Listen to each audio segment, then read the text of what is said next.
Hello, Red Cedar.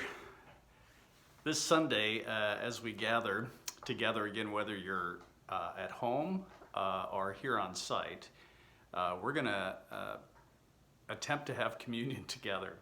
This is how it's going to work, much like perhaps we did a little while back when we were all on Zoom together. If you could find your own form of bread and cup, and if you're at home, have it ready toward the end of the service. And then if you're coming, if there's some way you could also bring that to the on-site service, that would be great as well. Just in case, if you forget that, or if others show up who don't see this announcement, we will be having some bread and cup available here. We're going to be making sure that that's all prepared in the right way. The people that will prepare it will be using a mask and gloves, and we'll create a method to pick that up so that you can maintain social distancing in picking that up as well, and that will all be explained when you come to the service.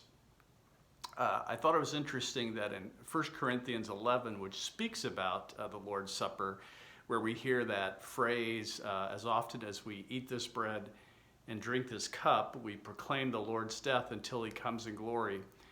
Well, it also happens to be that in that very passage, Paul says, when you come together to celebrate the Lord's Supper, and he says this in verse 18, I hear that there's divisions among you. And I want to say how appreciative I have been of our congregation, that I'm very aware that we don't all see this virus and some of the social issues going on in the same way as a church. But I think there's been an effort on the part of the majority to not get frustrated with one another and to have charity with one another and continue to work together with one another.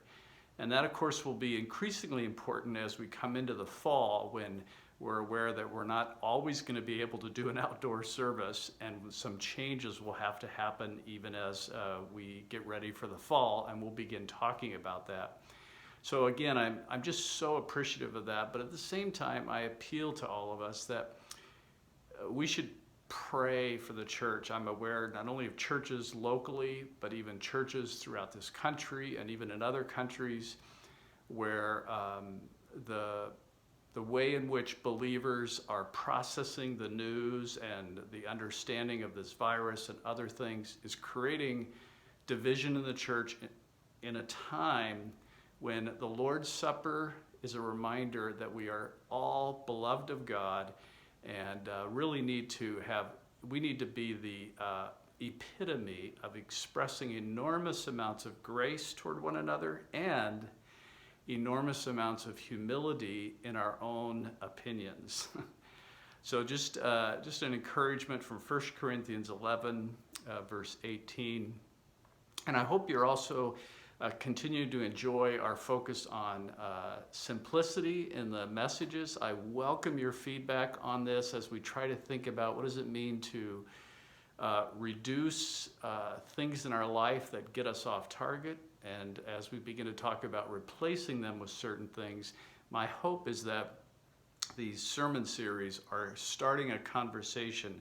There's no way possible in a series that I can cover everything, so I'm just trying to throw out suggestive ideas in hopes that you're interacting with one another through this summer and talking about what does the simple life look like for you, and what does that mean, and how do you stay on target seeking first God's kingdom and his righteousness. And as we begin the workshop this coming Wednesday, just a reminder that you can come here. We'll be socially distancing, and we will have the workshop inside the sanctuary. We will also be having it live on Zoom and recording it on Zoom, so hopefully that will reach as many of you as possible. So appreciate being a part of all of you, even though I haven't seen some of you. May God's grace continue to flourish in our midst.